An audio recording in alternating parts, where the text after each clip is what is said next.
So a couple weeks ago, I ended up going to the National Air Force Museum in Dayton, Ohio. Haven't been there in actually about 2 years, but it's always an awesome place to go to, and I'm just going to show you guys some of the planes I saw there.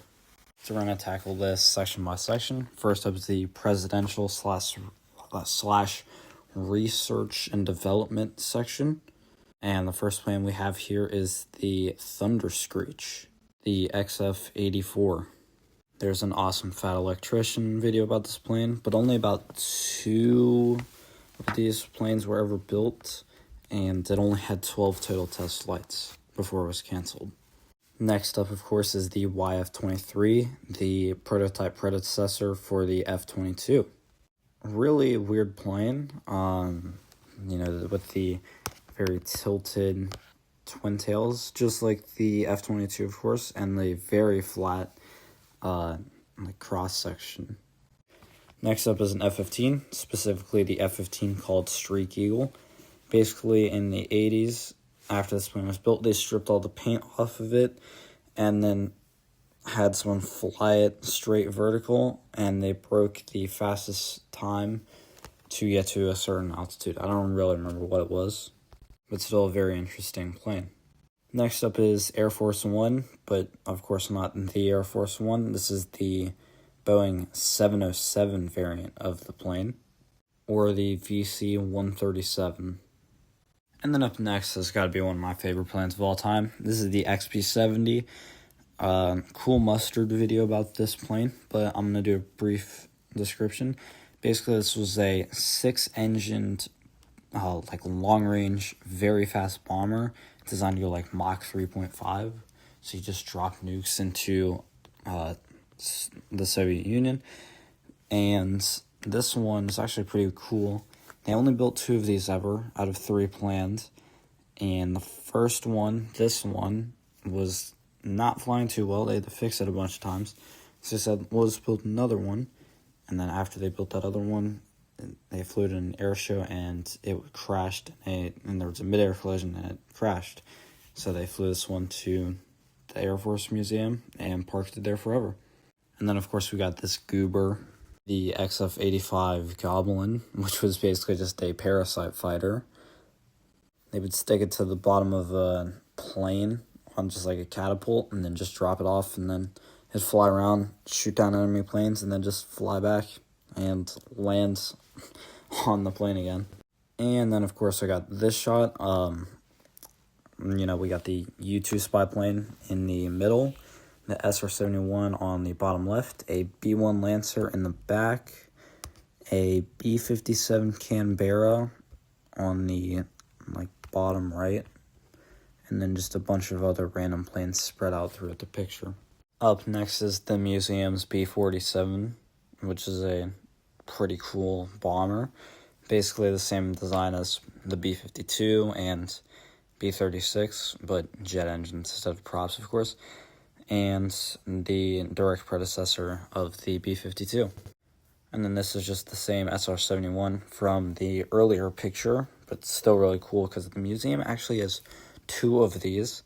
And then in this picture, there's a nose cone from another SR-71. And then up next, we have the B-2 Spirit Bomber, Fire and Ice. Very cool plane to see, and it is huge in real life and even larger here. And on the main gear, they have all the guys' names signed on it. I don't remember exactly what they do or what the guys did, but still really cool to see this plane and all the people that worked on it. Then we have a Thunderbirds F-16. I got to see these guys fly over me when I was in Vegas last Halloween. So that was pretty cool to see the plane in real life, and much closer and in person than just flying to Nellis Air Force Base. And then, of course, we have the same B-1 from earlier. Very cool plane. Very cool. It's kind of funny. The plane has the highest payload out of the entire Air Force, even more than the P-52. And it flies way faster. And then, of course, we have one of the most iconic planes of all time, the A-10 Warthog. Just looking straight down the barrel. Of course, you have the gun offset to the right a little bit, and the gear offset way to the left to compensate for the fact that the plane was built around the gun, the GAU-8 Avenger. So that's pretty cool. Next, we have a Tornado, which is a European-built fighter. I don't really know who built it. And then an F-111 on the left. Both very iconic planes. Then up next, we have my dad's favorite plane, the F-117 on the left, and then another F-15 on the right. And then we have a special plane, to say the least. This is a MiG-25 Foxbat that the Air Force dug out of the ground in 2003 in Iraq and somehow managed to transport all the way to Dayton, Ohio. I still don't know how they did that. Very interesting story about that plane, though. And it was only one of like 2 or 3, actually. Next is a Soviet-built Su-27. This plane is huge. Even compared to like big planes like the F-117 or like F-111, it is huge compared to them even, which is really surprising. But, there's kind of makes sense. They have to have huge fuel tanks and everything to get across Russia, and they don't really have aerial refueling, so kind of makes sense why it has to be so big. Then we have another one of my favorites, the F-82 Twin Mustang. If any of you guys play War Thunder, you know this plane is iconic.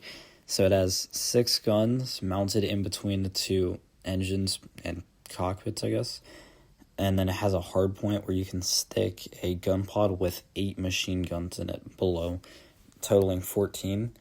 And in War Thunder, you can stick tracers on all of them, so it looks like you're just firing a laser. It's insane. And I made a really cool stat on a B-29, I believe. The world's only bomber jet ace, basically meaning this pilot or plane shot down 5 enemy jet aircraft. They flew 121 Korean War missions and dropped, it's supposed to say 2.5 million pounds of bombs, but I couldn't get a good angle on the picture. So anyway, next we have the proud American A-1H Skyraider. Very cool plane, and it's really cool because this was actually developed in Vietnam. So it was one of the only propeller planes of the time. And the versatility that it has with all of its hardpoints, machine guns, gun pods, rockets, bombs, whatever, you can put them all on these hardpoints. So it's pretty cool to see this plane, and funny name, and the Eagle, America. Next up, we have an F-105. This plane is actually called Memphis Belle II, referencing the very iconic B-17 Memphis Belle. Very cool plane. It was one of the most, I think it was highest shoot down rates in Vietnam, but it was like the main bomber of second most used bomber of Vietnam besides the B-52. And I believe there's actually a Memphis Belle III, which is actually a B-52, and I know there's one section where part of that plane's fuselage is on display. Then we have a B-66, very recent addition to War Thunder, and very cool plane to see. Next is an A-7 Corsair, known for the very large air intake for its engine. And you gotta realize, all these planes we've been seeing as we're walking under the B-52's wings. And this picture is me standing under the bomb bay of that plane. Very cool. Just aura right there. Next up is the World War II section, where one of the first things you see is a Mitsubishi A6M Zero. Very cool plane to see. Very rare, especially in the U.S., so a very cool plane to see here. And then we have the Strawberry B-24. Feel like this plane has a really cool backstory, but I don't really remember exactly what it is. And probably won't be the best thing to look up on, your school computer. And then we have one of the most iconic planes of World War II, Memphis Belle. This B-17 flew on many different missions, never shot down, and now it's being honored in a museum and has its name honored multiple times on different aircraft. Then we have a P-38 Lightning, one of the best fighters of the war, especially in the Pacific, although that was really the main place it was used. Did really well, a lot of power, was able to climb very quickly. Just very cool plane overall, and very good plane overall. Then we have a Bf-109, another rare plane to see, especially in America, saying this is a German-built fighter that flew in World War II, and saying that it's in such good condition is just awesome. Then we have another P-51, iconic plane, of course, one of the best fighters of World War II. Just overall very cool and very great plane. And then we have a Focke-Wulf FW-190, and, another great fighter here of World War II. Very strong, very powerful weapons, and just very fast and very maneuverable plane itself. And then we have some even rarer planes. There is a Me-163 Comet here. It's the only rocket-propelled plane. And the tiny propeller on the front is not propelling the plane. That would be crazy. That just powers electronics and the radios and stuff. Another rare but iconic plane is the Me-262, the world's first jet fighter ever put into combat. Very cool plane, as well as the deconstructed engine that you can see right in front of the plane. And then almost done, we have the B-29 Boxcar.